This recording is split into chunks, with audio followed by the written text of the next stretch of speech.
नमस्कार दोस्तों, आप देख रहे हैं स्टॉक मार्केट एसटीवी और आज हम बात कर रहे हैं पावर फाइनेंस कॉर्पोरेशन लिमिटेड के बारे में, जिसका स्टॉक मार्केट में सिंबल पीएफसी है।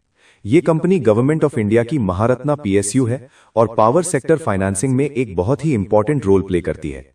कंपनी का main business power generation, transmission, distribution projects के लिए लॉन्ग टर्म और शॉर्ट टर्म लोन्स प्रोवाइड करना है, जिसमें रिन्यूएबल एनर्जी प्रोजेक्ट्स भी इंक्लूड होते हैं। अगर करंट मार्केट प्राइस की बात करें तो पीएफसी का शेयर लगभग 386.80 रुपए के आसपास ट्रेड कर रहा है। कंपनी का मार्केट कैपिटलाइजेशन लगभग 1.27647 लाख करोड़ रुपए के करीब है, जो इसे एक large cap PSU financial stock बनाता है। 52 वीक हाई देखा जाए तो स्टॉक ने करीब 444.10 रुपए का हाई बनाया है और 52 वीक लो लगभग 329.90 रुपए के आसपास रहा है। वैल्यूएशन की बात करें तो कंपनी का पीई रेशियो लगभग 5.16 के आसपास है, जो फाइनेंशियल सेक्टर के कंपैरिजन में काफी लो माना जाता है। Price to book value ratio करीब 1 के अराउंड है, जो ये इंडिकेट करता है कि स्टॉक अपनी बुक वैल्यू के करीब ही ट्रेड कर रहा है। डिविडेंड यील्ड लगभग 4% से ज्यादा है, जो इनकम ओरिएंटेड इन्वेस्टर्स के लिए काफी अट्रैक्टिव हो जाता है। प्रॉफिटेबिलिटी रेशियोज देखें तो रिटर्न ऑन इक्विटी लगभग 21% के रेंज में है, जो काफी स्ट्रांग माना जाता है। रिटर्न ऑन कैपिटल एम्प्लॉयड लगभग 9 से 10% के अराउंड है। एनबीएफसी होने की वजह से कंपनी का डेट लेवल हाई दिखता है, लेकिन ये इसका कोर बिजनेस मॉडल है, क्योंकि कंपनी बोरोइंग करके ही लेंडिंग का काम करती है। क्वार्टरली परफॉर्मेंस पर अगर नजर डालें तो रीसेंट क्वार्टर्स में कंपनी का नेट प्रॉफिट स्टेबल और ग्रोइंग ट्रेंड में रहा है। लेटेस्ट रिपोर्टेड क्वार्टर में कंसोलिडेटेड नेट प्रॉफिट लगभग 8,300 करोड़ रुपए के आसपास रहा, जिसमें ईयर ऑन ईयर बेसिस पर डबल डिजिट ग्रोथ देखने को मिली। नेट इंटरेस्ट इनकम में भी स्ट्रांग ग्रोथ रही है, जो लगभग 35 से 40% के आसपास इंप्रूव हुई है। ये इंडिकेट करता है कि एसेट क्वालिटी और लोन बुक दोनों बेटर हो रहे हैं। प्रॉफिट एंड लॉस स्टेटमेंट से ये क्लियरली दिखता है कि इंटरेस्ट इनकम कंसिस्टेंटली ग्रो हो रही है, ऑपरेटिंग प्रॉफिट मार्जिन स्ट्रांग है और फाइनेंसिंग बिजनेस होने की वजह से कंपनी का प्रॉफिट स्टेबिलिटी के साथ आगे बढ़ रहा है। ईपीएस भी quarter by quarter healthy range में बना हुआ है, जो लगभग 20 रुपए के आसपास क्वार्टरली बेसिस पर देखा गया है। बैलेंस शीट की बात करें तो टोटल एसेट्स साल दर साल ग्रो हो रहे हैं, लोन बुक एक्सपैंड हो रही है और साथ ही ग्रॉस एनपीए और नेट एनपीए लेवल्स में पिछले कुछ सालों में काफी इंप्रूवमेंट आया है। बोरोइंग्स हाई हैं, लेकिन कॉस्ट ऑफ बोरोइंग मैनेजेबल है और गवर्नमेंट बैकिंग की वजह से लिक्विडिटी रिस्क रिलेटिवली कम माना जाता है। शेयर होल्डिंग पैटर्न देखें तो प्रमोटर होल्डिंग लगभग 55 से 56% के आसपास है, जो गवर्नमेंट ऑफ इंडिया के पास है।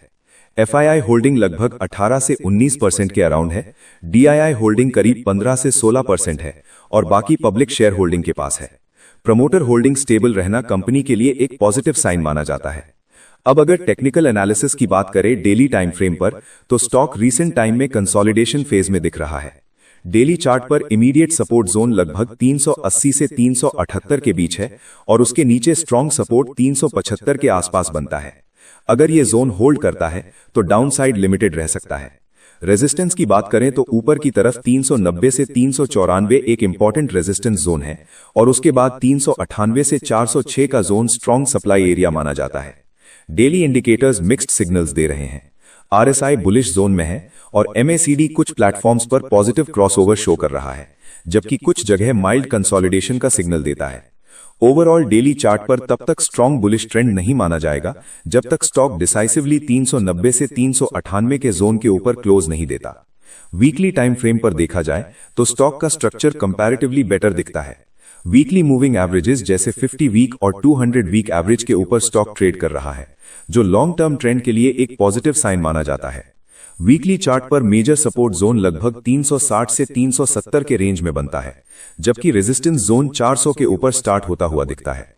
फिबोनाची रिट्रेसमेंट के हिसाब से देखा जाए तो रीसेंट स्विंग के बेसिस पर 361 से 374 का एरिया एक इंपॉर्टेंट डिमांड जोन माना जा सकता है। अगर स्टॉक इस जोन के ऊपर सस्टेन करता है और यहीं से बाउंस देता है तो मीडियम टर्म में वापस अपसाइड मोमेंटम देखने को मिल सकता है। अपसाइड में फिबोनाची एक्सटेंशन के हिसाब से 398, 406 और उसके बाद 420 के लेवल्स इंपॉर्टेंट हो जाते हैं। ओवरऑल व्यू अगर बनाया जाए तो पावर फाइनेंस कॉर्पोरेशन फंडामेंटली एक स्ट्रांग और स्टेबल कंपनी है, जिसका वैल्यूएशन अभी भी reasonable to undervalued side पर माना जा सकता है। High ROE, consistent profit, strong dividend yield और गवर्नमेंट बैकिंग इसे लॉन्ग टर्म इन्वेस्टर्स के लिए अट्रैक्टिव बनाते हैं।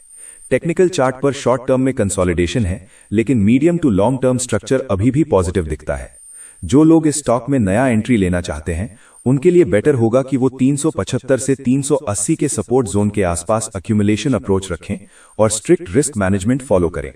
अग्रेसिव ट्रेडर्स 390 से 398 के ऊपर कंफर्म्ड ब्रेकआउट का वेट कर सकते हैं। जो इन्वेस्टर्स पहले से इन्वेस्टेड हैं वो सपोर्ट के ऊपर बने रहने पर होल्ड कर सकते हैं और ऊपर के रेजिस्टेंस जोन्स के पास पार्शियल प्रॉफिट बुकिंग कंसिडर कर सकते हैं। अंत में मैं यही कहना चाहूंगा कि ये एनालिसिस सिर्फ एजुकेशनल पर्पस के लिए है।